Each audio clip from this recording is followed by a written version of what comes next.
One thing we really wanted to do at the start is deliver on great player fantasy.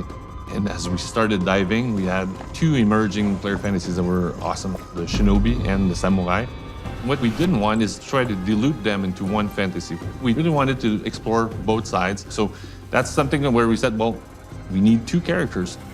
The setting that we had, the Azuchi Momoyama period in feudal Japan, was such a nuanced time. So it was really interesting to be able to work with dual protagonists and develop these two characters as individuals, because we really had the opportunity to explore this era by playing off these two different perspectives.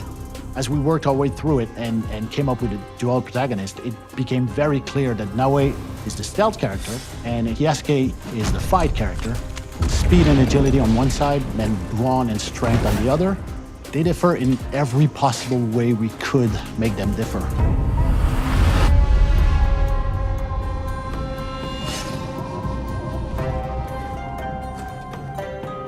Our shinobi, Naoe, is the imagined daughter of a legendary Egan shinobi, Fujibayashi Nagato. And up until this point, she's actually been quite protected from a lot of the horrors of war that have been going on in other parts of Japan. So this is going to be her first real taste of what lies beyond, and it has a profound impact on her.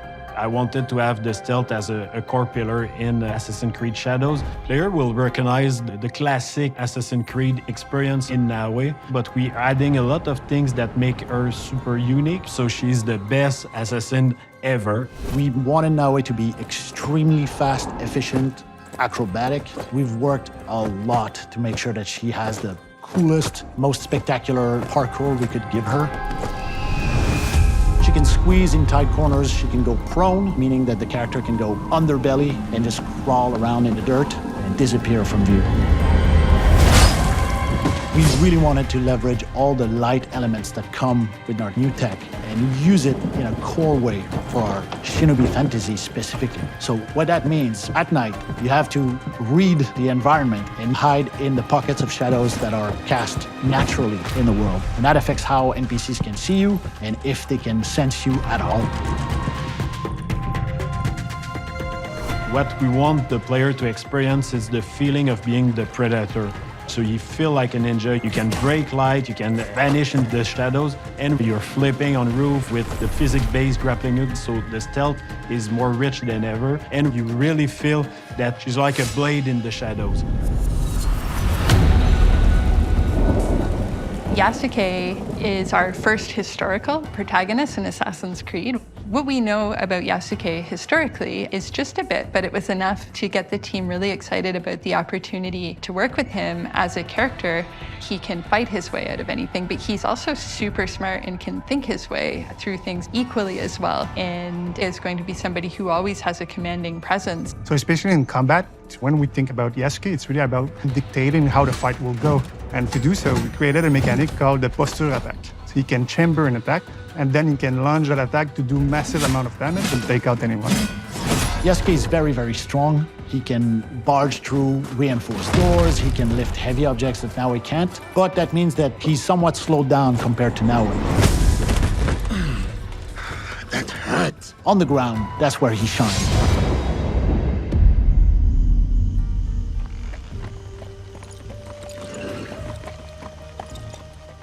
We have two characters who have such different gameplay styles. So for every situation, every gameplay moment you're going to encounter, you really need to think through everything from these two perspectives. Blood must be paid in blood, Yasuke. We always want to respect player choice, so you can do quests with any character. So if you are Yasuke, you play with his strength, but also with his weakness. Same for Naoe. Each character has their own skill trees, but also they can master the different weapons. So it's not just about stats, it's about the player competency to really understand how the different mechanic works. They have different speeds, they have different HP, they have different gear sets, so they're very unique and they're a great balance of two player fantasies.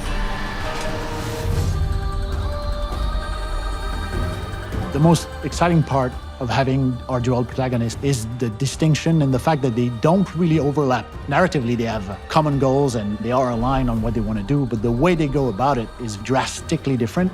Sometimes playing Naoe, even if you're very good, you'll hit a wall and some enemy is gonna kick your ass and you go, you know what, let me switch.